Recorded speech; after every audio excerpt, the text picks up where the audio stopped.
Iran युद्ध से middle east की जियोपॉलिटिक्स में बड़ा बदलाव आया तो वर्ल्ड ऑर्डर भी बदलने लगा।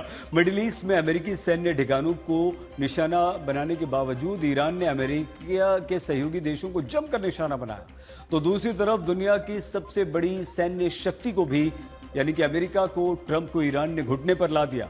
अब ईरान, चीन और रूस का त्रिकोण, ट्रंप के लिए ये त्रिकोण एक बहुत बड़ा खतरा है।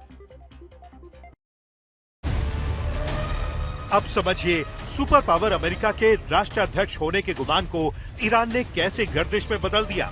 ईरान के खिलाफ ट्रंप की युद्ध नीति पूरी तरह नाकाम साबित हुई। ये तब है जब ईरान अकेला था और अमेरिका और इजराइल जैसे दो मुल्क एक साथ हमले कर रहे थे, लेकिन एक अकेला ईरान ट्रंप और उनकी पूरी फौज पर भारी पड़ा। नंबर 1, युद्ध शुरू होने से पहले हुर्मुज़ स्ट्रेट पर किसी का कब्जा नहीं था, लेकिन अब ईरान का कब्जा है। युद्ध से पहले ईरान दुनिया के 4% कच्चे तेल पर नियंत्रण करता था, लेकिन युद्ध थमने के बाद दुनिया के 20% कच्चे तेल को कंट्रोल कर रहा है।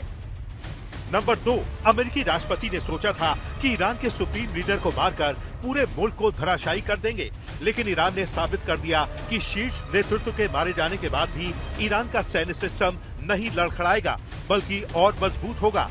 यानी टॉप लीडरों को मारने से कुछ नहीं बदलेगा। नंबर 3, ईरान की सटीक युद्ध नीति ने ट्रंप का सपना चकनाचूर कर दिया। ईरान ने युद्ध की फुल प्रूफ तैयारी कर रखी थी। नीति यही रही, मिडिल ईस्ट के मुल्कों पर मिसाइल और ड्रोन हमले करना और दूसरी तरफ हुर्मुज़ स्ट्रेट पर कब्जा करके युद्ध के दायरे को दुनिया के कोने कोने तक फैलाना।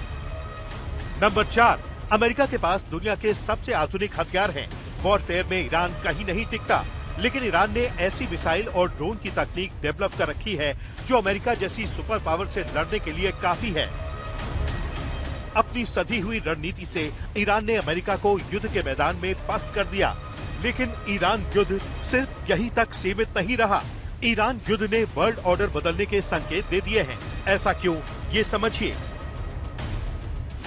ईरान युद्ध से जियोपॉलिटिक्स का बदलना तय है। अब तक अमेरिका के पास सुपर पावर का तमगा है, लेकिन ईरान युद्ध में दुनिया ने देखा कि अमेरिका जैसी महाशक्ति भी ईरान को युद्ध के मैदान में हराने में नाकाम रही।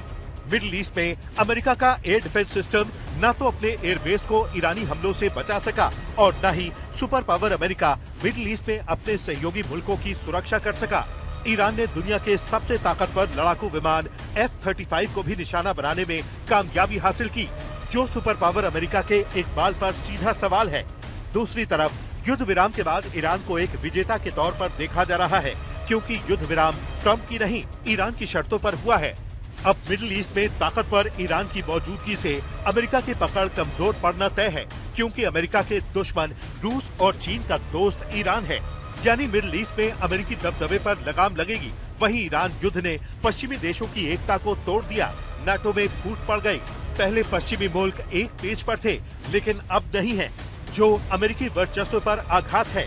जबकि चीन, रूस और ईरान के लिए एक बिन मांगी मुराद का पूरा होना है। एक्सपर्ट मानते हैं कि ईरान युद्ध के बाद अमेरिका की साख को चोट पहुंची है और वर्ल्ड ऑर्डर में चीन सबसे ताकतवर बनकर उभर सकता है। वजह है ईरान में अमेरिका को झुकना पड़ा। यूक्रेन को रूस अपनी सैन्य ताकत से जीत नहीं पाया, जबकि चीन की सैन्य ताकत का अभी इम्तिहान नहीं हुआ है। लेकिन ईरान के वास्ते चीन ने मिडिल ईस्ट का रास्ता जरूर पकड़ लिया है, जो अमेरिका का रणनीतिक ठिकाना है।